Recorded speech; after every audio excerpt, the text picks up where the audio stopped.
Hello! I recently uploaded a short animated video with some pretty complex animation. My first ever actual attempt at animating fire as well. So I figured, since it was a learning curve for me, that it would be interesting to actually kind of talk you through and explain my thought process when attempting this. So that's what this is. Okay, so going straight into it, the first thing that I did, obviously you're going to sketch out your first frame of the character. In this, I kind of figured out what I wanted her to look like. I thought about maybe the idea of a tattoo, sort of like crop top and some fishnets. You know, you see the animation, you know what I went for. Just to kind of base out what I wanted her to look like, so that then I could work with that afterwards. Next thing I did was kind of figure out that flow, that movement of the bat. From where did it go? It was on her shoulder, then she kind of swings it round, and then it lands on her other shoulder. Okay, so working with that, she moves her arms quite a lot, and I knew that I wanted this really puffy kind of like jacket to kind of flow with her, as well as obviously having to sort of take note of littler details such as the hair and how the wind of the bat swinging around kind of interrupts how the hair naturally falls.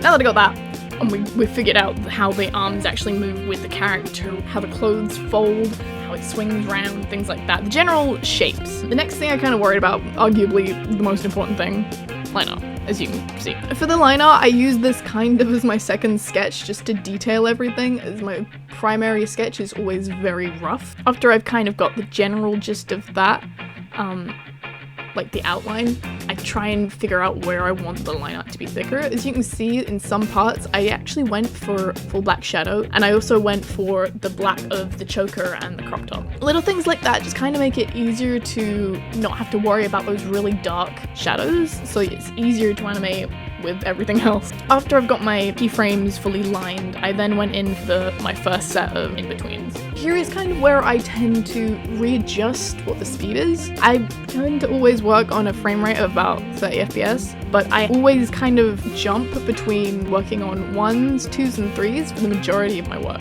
So where I've got my first set of in-betweens kind of really helps to really help emphasize where I want that movement to be. Do I want this bit to be quicker? Do I want that bit to be slower? Kind of things like that. And then after that, I will work on my second set of in-betweens, the ones that get into that really flowy, like, smooth detail. The line art is where I figure out a lot of littler things, like the detail of the ears, the lines on the eyes, the lines on clothing, you know, how you've got like the seam and everything. Little folds like that, that I don't tend to do personally in my initial sketch, but I think it ends up working out pretty well, so, you know.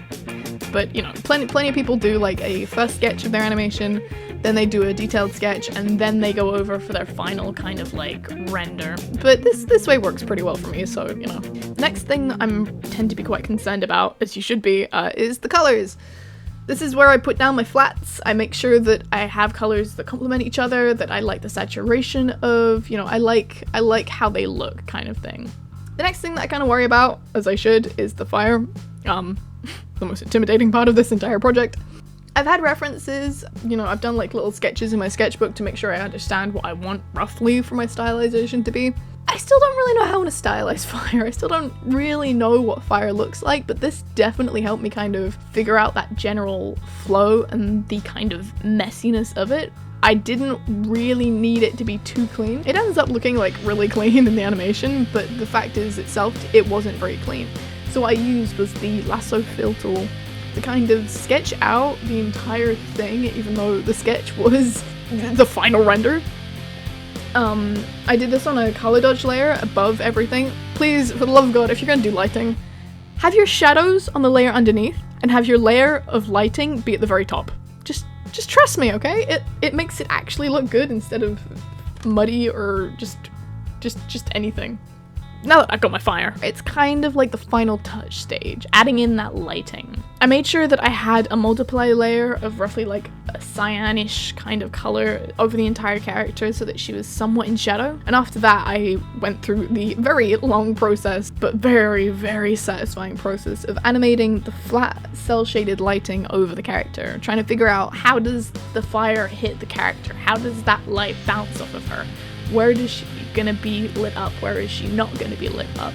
How do I kind of show that roundness, that three-dimensionality on this flat object? And then the very final thing that I did was the final touch of the oh so beautiful color dodge airbrush. Just adding that soft like lighting that just glows It adds that little chef's kiss, you know, adds that gorgeous little, beautiful thing. And by the looks of it, we're kind of done. By this point, I've kind of covered everything. I've got a finished animation, and yeah. If you have any ideas of what you'd like to see me animate next, you know, maybe put a little comment in the, you know, comments. Yeah, this project was a lot of fun, and definitely a fun learning curve as well. So yeah. Anyway, that's it for now. I guess I need to do the thing where it's like and subscribe. Bye-bye.